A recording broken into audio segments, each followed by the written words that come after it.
Buenos días, hermanos, que el Señor nos continúe bendiciendo. Quisiera invitarles, hermanos, a que tengamos la lectura de la palabra del Señor en el primer libro de Samuel, en el capítulo 2. Primera de Samuel 2. Vamos a leer desde el verso 15 en adelante.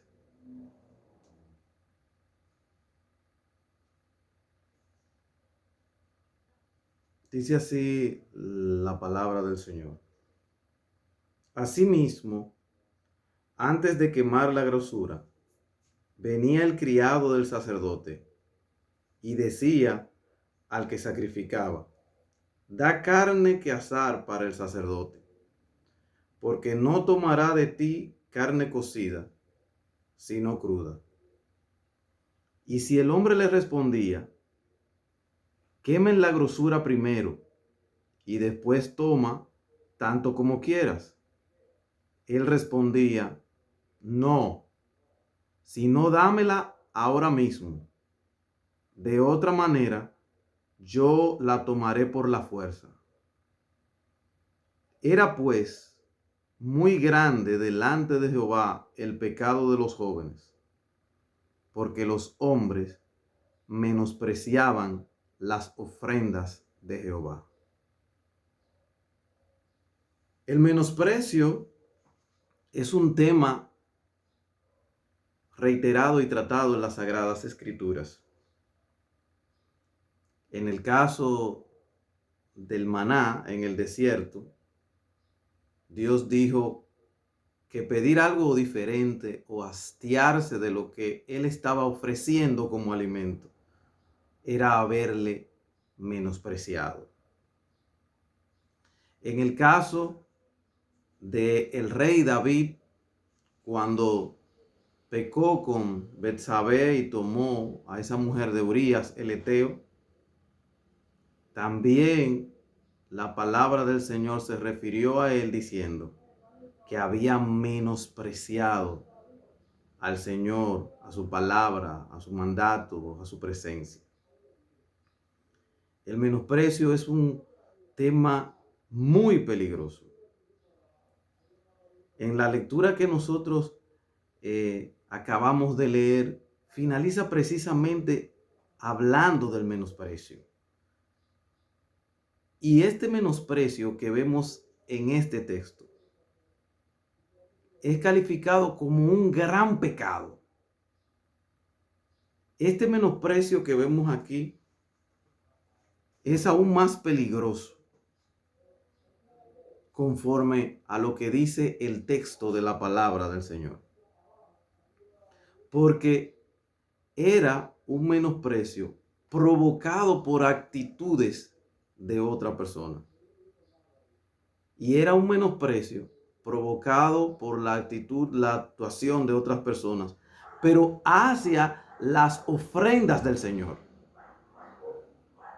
Eso es lo que dice el verso 17, que lo hacía grande y magno este pecado, porque el menosprecio era dirigido a lo que las personas venían a ofrecer al Señor, a las ofrendas de Jehová.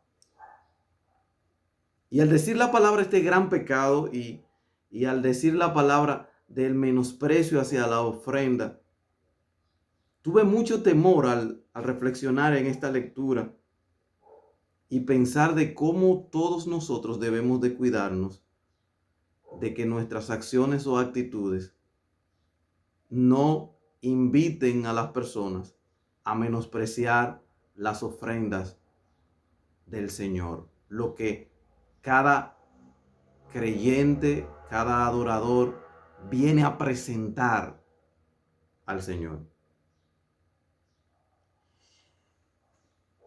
Y quería indagar entonces cómo evitar, cómo que estas acciones pasen y escudriñar en el texto, por ejemplo, en el versículo 15, evitar, por ejemplo, quebrantar la norma establecida.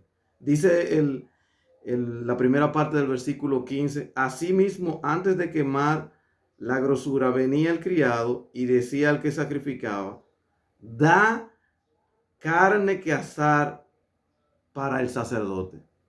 En los versículos anteriores, el, el escritor había recogido de que entre el pueblo y el sacerdocio había una regla, una norma de cómo hacer efectivo el mandato de la ley, que decía que de los sacrificios era que iban a alimentarse los sacerdotes. Esa regla o esa norma que explica aquí en la forma de tomar la carne luego de haber ofrecido el sacrificio, concretaba y llevaba a la práctica el mandato de la ley. Y entonces se cumplía el mandato el mandamiento había dado el Señor de que se mantuvieran y que comieran y que se sostuvieran de los sacrificios y de la carne. Pero aquí en el versículo 15, de entre las actitudes que hacen que los hombres menosprecien lo ofrecido al Señor, está quebrantar la norma. Aquí dice, dame carne para asar. Es decir, que no era la carne asada después del sacrificio, no, yo la quiero cruda. Yo quiero poder disponer de ella para tal vez hacer otro tipo de comida con ella. Aparentemente en la transliteración hebrea da a entender eso. ¿Qué malicia es que como la carne asada tú nada más podías darle un uso si era cruda, tú podías entonces hervirla, sancocharla, hacer caldos? ¿Qué malicia de pensar aquellos hombres solamente en su propia satisfacción? Porque no conocían a Dios. El que quebranta la norma y la regla es porque no conoce al Dios que está sirviendo. El versículo 12 de este capítulo lo dice, eran hombres impíos y que no tenían conocimiento del Señor. Eran Bení Beliyá, dice el hebreo. O sea, hijos impíos, inútiles, indignos. Esa es la traducción y la idea que se traduce aquí como impío. El mismo calificativo que la palabra y el mandato de Dios daba, por ejemplo, en Deuteronomio 13:13 a idólatras. Así le decía a esta gente, a estos hijos. Qué pena, porque tenían los requisitos que decía la ley porque eran descendientes del sacerdocio. Tenían el oficio, tenían el cargo y estaban en el tabernáculo. Pero no eran creyentes genuinos. Pero sus acciones distaban de la investidura que portaban. No tenían conocimiento de Dios y por eso quebrantaban la norma. Y entonces dicen, da carne para asar al sacerdote. No eran instrumentos acorde a lo que Dios había establecido. Aparte de quebrantar la norma, en la segunda parte del versículo 15, veremos que ellos sustituyen la norma del Señor. Dice, porque no tomará de ti carne cocida, sino cruda. Así que la prioridad no era el sacrificio y la ofrenda del Señor. La prioridad era la autosatisfacción, el provecho, el beneficio. Lo que yo siento, mi vientre, mi cuerpo, mi belleza, mi vanidad. Lo peor del asunto también es que este tipo de pecado, cuando suplantamos el mandato de Dios, primero lo quebrantamos, luego lo sustituimos, es que también involucra a otra persona y afecta a otra persona. Decía que el que venía era el criado del sacerdote. El pecado se le imputa a los hijos y al que tiene la investidura, pero mire qué peligroso involucrar a otras personas que están bajo nuestra supervisión.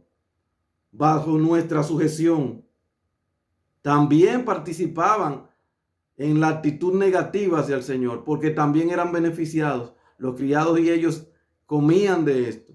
Y también ellos ejecutaban por mandato de estos sacerdotes esta mala práctica, sustituyendo la norma que Dios no había dado.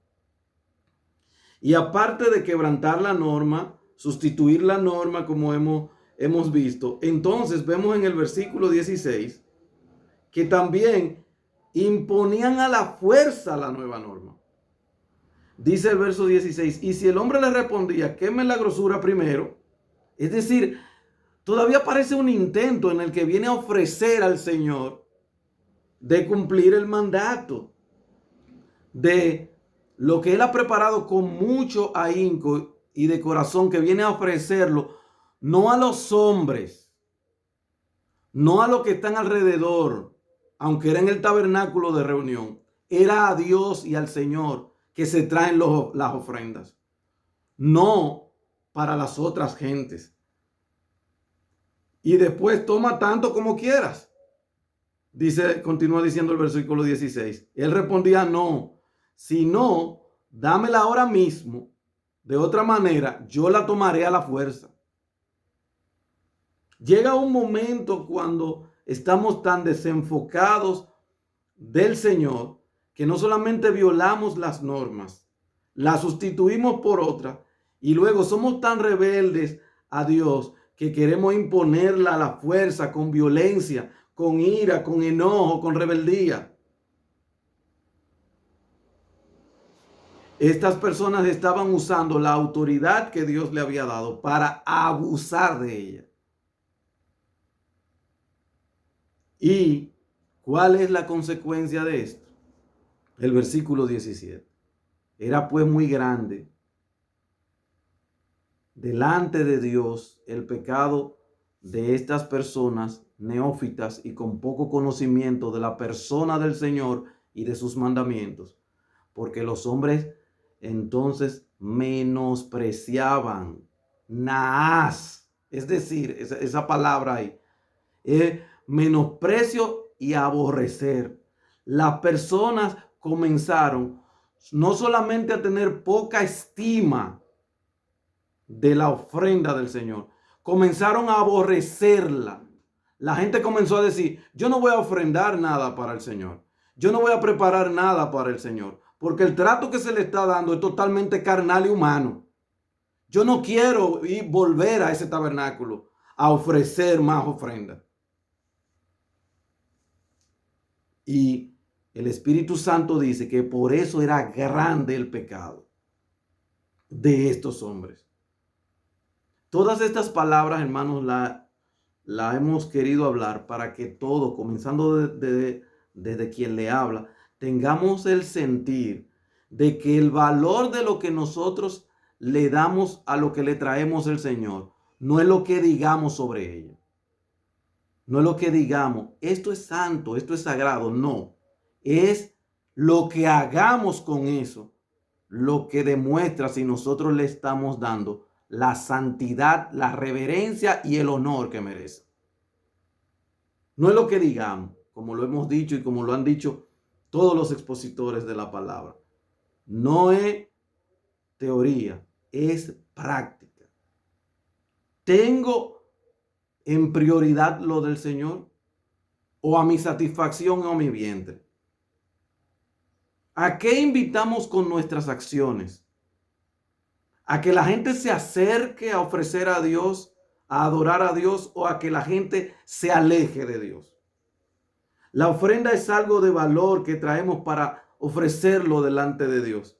Imagínate que tú, como aquellas personas, vienen a traer algo al Señor y la gente que le toca administrar lo que tú traes al Señor, lo cualquieriza, lo menosprecia.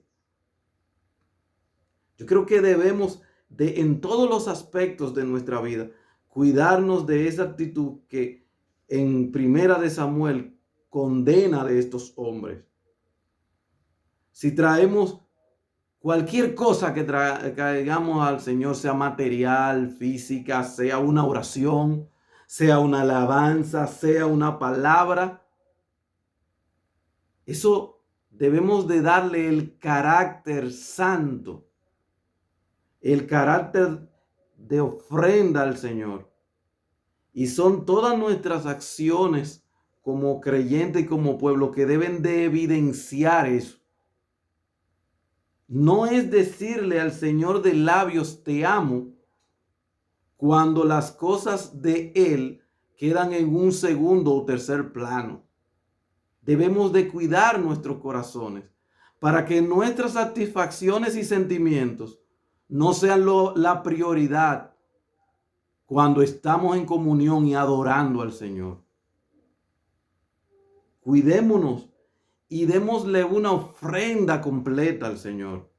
Acepta, apta, con entendimiento, para que Él se lleve la gloria. Como cantábamos ahora precisamente hace unos minutos, porque el Señor debe recibir toda la gloria, toda la honra.